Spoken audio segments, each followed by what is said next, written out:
আসসালামু আলাইকুম everyone, welcome to my YouTube channel.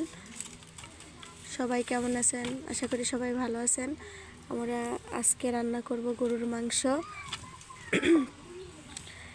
তা রান্নার শুরুতেই সবাইকে বলবো চ্যানেলটা like, share, comment and subscribe করবেন। এখন আমরা গরুর মাংস রান্না শুরু করব, দেখতে থাকুন। প্রথমে তেল দিব, তেল চিতে গেছে। এখন তেলের মধ্যে আমরা বাটা মশলা দিয়ে দিব। প্রথম দিব পেঁয়াজ বাটা,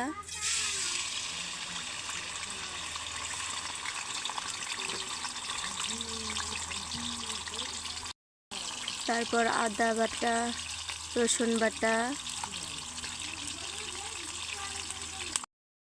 জিরা বাটা। এখন নাড়াচাড়া করব। কিছুক্ষণ মশলা নেড়ে চেড়ে আমরা এখন লবণ দিব পরিমাণ মতো, মরিচের গুঁড়া দিব পরিমাণ মতো, হলুদের গুঁড়া দেব পরিমাণ মতো। এখন মশলা দিয়ে আমাদের শেষ। এখন নাড়াচাড়া দিব।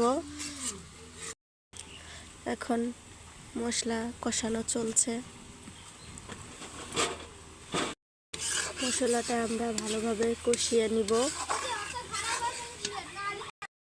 এবার সামান্য একটু পানি দিয়ে মশলা আরও ভালোভাবে কষিয়ে নিব।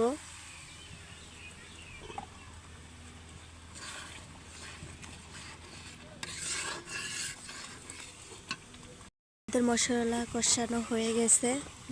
আগে থেকে ধুয়ে রাখা গরুর মাংস এবার দিয়ে দিব, দিয়ে নাড়াচাড়া করে নিব।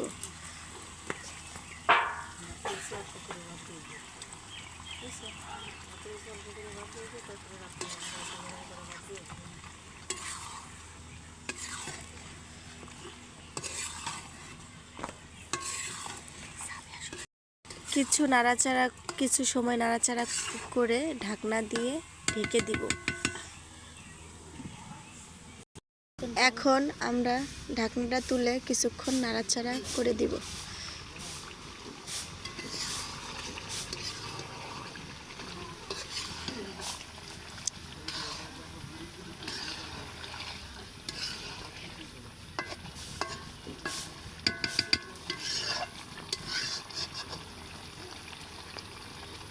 এখন ঢাকনা দিয়ে আবার ঢেকে দেব। আবার কিছুক্ষণ জাল দেওয়ার পরে ঢাকনাটা তুলে নাড়াচাড়া করে দেব। ওয়াও, কি সুন্দর কালার হয়েছে। আসলে বলতে কি, মাটির চুলায় যে কোনো রান্নায় অনেক মজা হয়।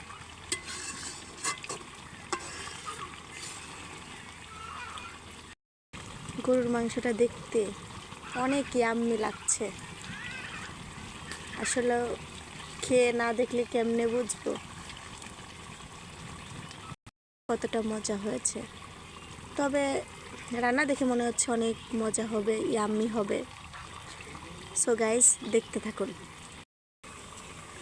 একটু নাড়াচাড়া করে আবার ঢাকনা দিয়ে আমরা ঢেকে দিব।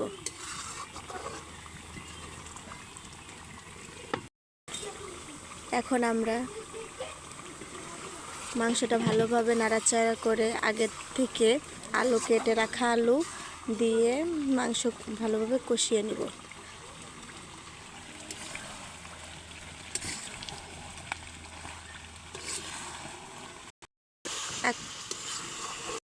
এখন আমরা আলু আর মাংসটা কিছুক্ষণ নাড়াচাড়া করে ঝোলের পানি দিয়ে দিব।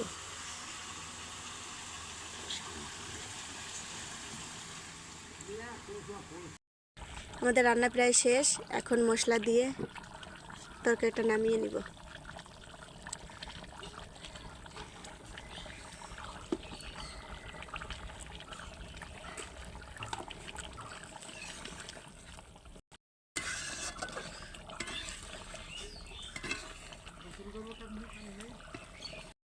এটাই হচ্ছে আমাদের মাটির চুলায় গরুর মাংস রান্নার ফাইনাল লুক। তা সবাই দয়া করে বাজে কমেন্ট করবেন না এবং চ্যানেলটি like, comment, share and subscribe করুন। ধন্যবাদ সবাইকে।